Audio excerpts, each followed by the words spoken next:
Today our gospel reading comes from the Gospel of Luke. This is chapter 12, verses 13 through 21, which can be found on page 57 of your New Testament Bibles. This is the parable of the rich fool. Someone in the crowd said to him, Jesus, "Teacher, tell my brother to divide the family inheritance with me." But Jesus said to him, "Friend, who set me to be a judge or arbitrator over you?" And he said to them, "Take care. Be on your guard against all kinds of greed, for one's life does not consist in the abundance of possessions." And then he told them a parable.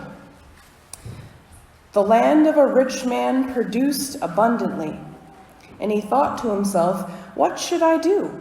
For I have no place to store my crops." Then he said, "I will do this. I will pull down all my barns and build larger ones, and there I will store all my grains and my goods. And I will say to my soul, 'Soul, you have ample goods laid up for many years. Relax, eat, drink, and be merry.' But God said to him, 'You fool. This very night your life is being demanded of you, and the things that you have prepared, whose will they be?' So it is with those who store up treasures for themselves, but are not rich towards God." And this is the gospel of our Lord. Praise to you, Lord Jesus Christ. So I will be honest with you, this is one of those parables that sometimes makes me wince a little bit. There are parts of it I can very much relate to. And as I read this text in the lectionary for this week, I thought back to the time when I left my parents' home at age 18 to go to college at Michigan State University. Freshmen are required to live in the dorms, so I was only allowed to take a small carload of things with me.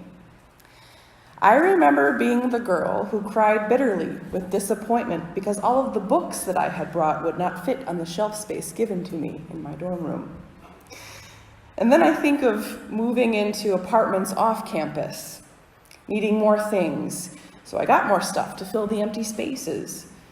And then when they weren't needed anymore, they found their way to my parents' basement. And then when my parents moved to Florida almost 4 years ago, the stuff made its way into my sister's barn. And I graduated from undergrad in 2010 and from seminary in 2015. And it was just on this last trip home last month that I finally brought back the remainder of my stuff that I had left with my parents and my sister. It was all of the really important stuff that I brought back last, like all of my Care Bears, Polly Pockets, Beanie Babies, these things that they're like, you really need to get this out of our space. Stuff like that. So sometimes I look around my house and I think, wow, how did I get so much stuff? How did I accumulate all of this? I can't remember the last time I've worn that.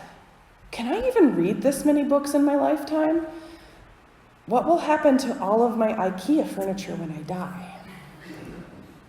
So that's my life. Maybe you can relate to some of it.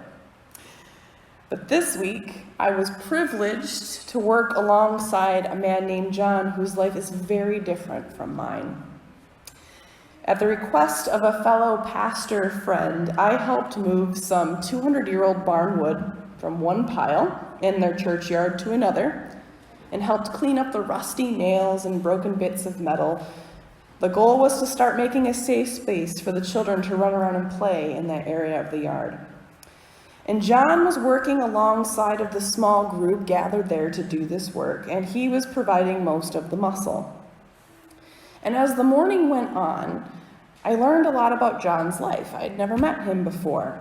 I learned about where he came from, and he had just been released from jail a few days before. He had fled where he was originally living because of gang violence. He was beaten by a gang, and he said that his whole family was killed by this gang as well. He was alone. He had gotten in touch with distant families somehow on the other side of the country, and they were the ones who had bailed him out. And the church was serving as his temporary shelter, and he would begin his journey to his family soon. The people who were helping John weren't exactly sure how to get him there to his family because John can't read. He never learned. He had to leave school from a very early age to help his family work. And also, due to the head trauma he experienced by the beating, his short-term memory is really short. He can't remember things from one minute to the next. So when we got done working, I helped cook a hamburger lunch for myself, John, and a couple other friends who were left. John waited so patiently for the food to be done with a smile on his face, and when he bit into his hamburger, he ate it with such reverence, just savoring every bite.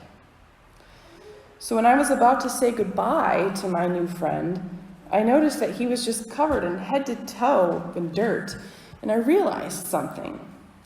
John had no other clothes but the ones on his back, and he had voluntarily soiled them with the hard work that he did for the church that day. So with his permission, I made a few phone calls and a few stops, and I was able to put a few clean outfits together for him to take on his journey. And he took them from my hands, took this plastic bag of clothes with such gratitude, just pure joy. He couldn't stop saying thank you. And I was so touched and so blessed by him in that moment. It was a real spiritual and emotional check for me. The things that I had given him were things that most of us could easily replace in one shopping trip. And they meant the world to him. It wasn't just the clothes that had moved him to such gratitude. It was the strangers that had come together to treat him like a human being. These clothes that would help give him the confidence that he needed to start a new life made him feel loved and cared for. And so as I was doing the sermon prep for this week, I just couldn't stop thinking about John's smile, how powerful it was, just the pure happiness on his face. And then I tried to think of the rich man asking for Jesus for a share of his brother's inheritance and what his face might have looked like. Maybe bitter, angry, disgusted. I saw the face of the rich fool when he realized the meaning of you can't take it with you. Scared, confused, a face maybe heavy with regret.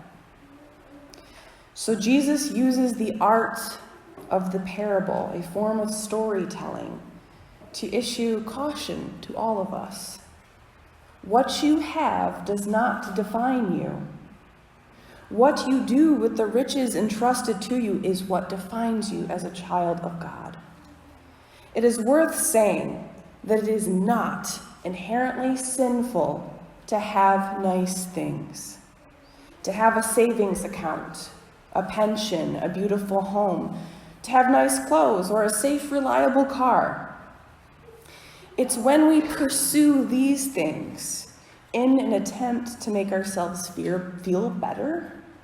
It's when we base our self-worth on the idea of, oh, look what I have. It's when we pass over the homeless person, the grieving widow, the orphan, or the foreigner. When we value things and money over the humans in our lives, or protecting God's creation, that's when our soul is in danger. So we become vulnerable in those times to worshiping false idols. And I think we all have done it from time to time, and I'm no exception. The people who put together the algorithms for what Facebook or Instagram ads show up in my feed, they know me very well. They have preyed upon my moments of weakness when I buy something for the temporary rush of the endorphins. Sometimes I won't even search for something or say something out loud. I just think of it, and then it's in my feed as an ad. And I'm like, this is ridiculous. Consumerism is getting really scary. So looking back to our parable, The rich man's sin wasn't that he had stuff, but that he defined himself by how much stuff he had, how much wealth he could accumulate, with no other motivation than greed. He lacked gratitude for what blessings were bestowed upon him, and most importantly, he did not remember God in his giving or give selflessly out of love for God. What is the first line of the doxology that we sing every single week?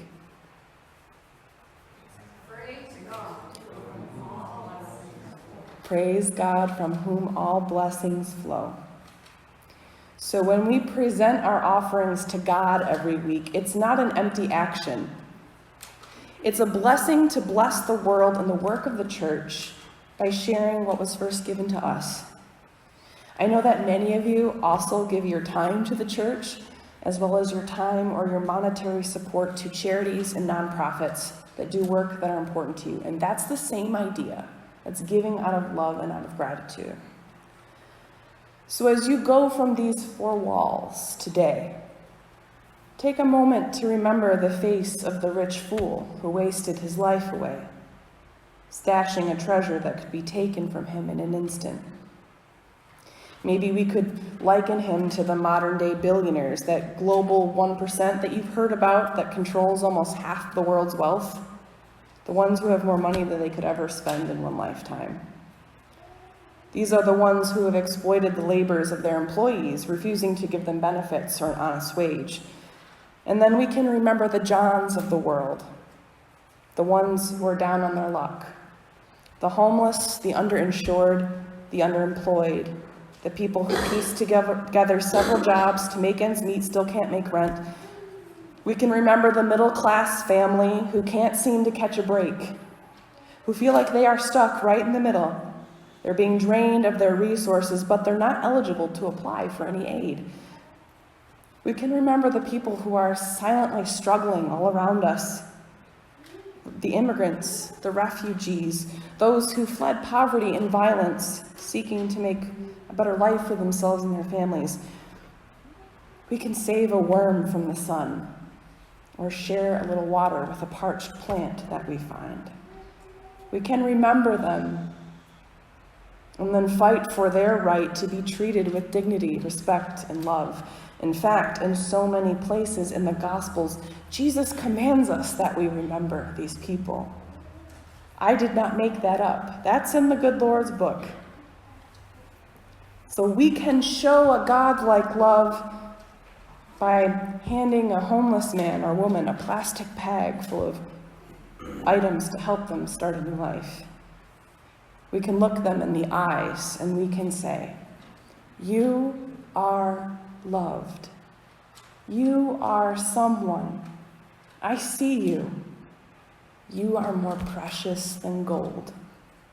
And then we can look in the mirror and tell the beloved child of God looking back at us the very same things.